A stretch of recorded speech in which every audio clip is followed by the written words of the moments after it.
یا اللہ یا رحمان یا رحیم یا کریم۔ تو مسلم پرسنل لا ایک ایسا قانون ہے جس کو ہمارے ملک کے آئین نے کئی اعتبار سے تحفظ دیا ہے اور اس کی ذمہ داری لی ہے کہ اس مسلم پرسنل لا کو کسی بھی قیمت پر چھیڑا نہیں جائے گا۔ اگر یہ ان وکیلوں کا دعویٰ ہے کہ اس قانون کے ذریعے ملک کے اندر یکجہتی برقرار رہے گی، یکجہتی ہو جائے گی، تو یہ بالکل ان کا ماننا کیا ہے، ایک دم غلط ہے، سراسر جھوٹ ہے۔ اس کے ذریعے یکجہتی پیدا ہونے والی نہیں ہے۔ اور رہی بات یکجہتی کی، تو جو رہنما اصول ہے، میں نے جیسا کہ شروع میں بتلایا کہ ہمارے ملک کا قانون دو اصولوں پر ہے، ایک کا نام بنیادی حقوق ہے اور دوسرے کا نام کیا ہے، رہنما اصول ہے۔ تو رہنما اصول کے اندر تو یکساں قانون ہے، سارے لوگ فالو کر رہے ہیں، لیکن اس کے باوجود ہمارے ملک کے اندر اتحاد نہیں ہے، اس کے باوجود ہمارے ملک کے اندر امن نہیں ہے، اس کے باوجود ہمارے ملک کے اندر یکجہتی نہیں ہے، اس کے باوجود ہمارے ملک کے اندر جو ہے نا لوگوں کے اندر اتفاق اور اتحاد نہیں ہے۔ رہی بات یہ ہے کہ یورپ ملک کے اندر ایک قانون چلتا ہے، تو اس کے لیے آپ یہ سمجھ لیں کہ یورپ کے لوگ اپنے مسلک اور اپنے مذہب کو لے کر کے اتنے مضبوط اور اتنے جذباتی نہیں ہیں جتنے کہ ہندوستان کے لوگ اپنے مذہبوں کو لے کر کے جذباتی ہیں۔ ان کو ان کے مذہب سے کوئی مطلب نہیں ہے، وہ رجسٹر کے اندر مسلمان ہوتے ہیں یا کوئی بھی ان کا مذہب ہوتا ہے، مسلمان نہیں کوئی بھی مذہب ہوتا ہے، لیکن وہ اوریجنل طور پر اگر ان کے مذہب سے چھیڑ چھاڑ کی جائے، ان کی مذہبی چیزوں سے چھیڑ چھاڑ کی جائے تو ان کو کوئی فرق اور کوئی مطلب اس سے نہیں ہوتا ہے۔ لیکن ہمارے یہاں لوگ اتنے جذباتی ہوتے ہیں کہ سب بات برداشت کر سکتے ہیں، لیکن مذہب سے چھیڑ چھاڑ کی جائے اس چیز کو برداشت نہیں کر سکتے۔ میں صرف مذہب اسلام کی بات نہیں کر رہا ہوں، کسی بھی مذہب کے ماننے والے کی اگر مذہب سے چھیڑ چھاڑ کی جائے گی، اس ملک کے بسنے والے جذبات میں آ کر کے ان باتوں کو برداشت نہیں کریں گے۔ اور رہی بات یورپ کی، تو سارا یورپ مل کر بھی ہمارے ملکوں کے برابر نہیں ہو سکتا، اور سارے ملک کی آبادی،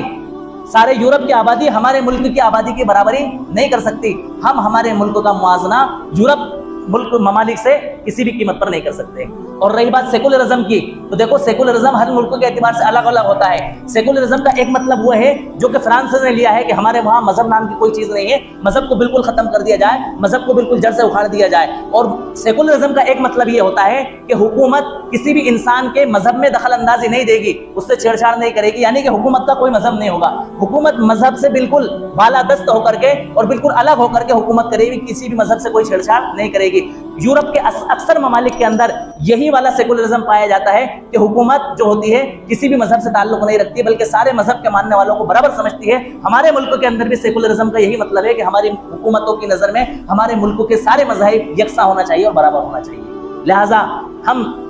ڈنکے کی چوٹ پر یہ اعلان کرتے ہیں کہ کسی بھی قیمت پر ہمیں یکساں سول کوڈ قابل قبول نہیں ہے، منظور نہیں ہے۔ اس کے لیے ہم آئین کے دائرے میں رہ کر کے، قانون کے دائرے میں رہ کر کے، اپنا جمہوری حق ظاہر کر کے، اپنا حق بتلا کر کے، جتلا کر کے ہم ہر ممکن کوشش یہ کریں گے کہ ہمارے اوپر کسی بھی قیمت پر یکساں سول کوڈ لاگو نہیں کیا جائے۔ اس کے لیے مسلم پرسنل لا بورڈ نے ایک لنک نکالا ہے اور ایک QR کوڈ نکالا ہے، اس کوڈ کے ذریعے رائے پہنچانے کی کوشش کی ہے، کہاں تک؟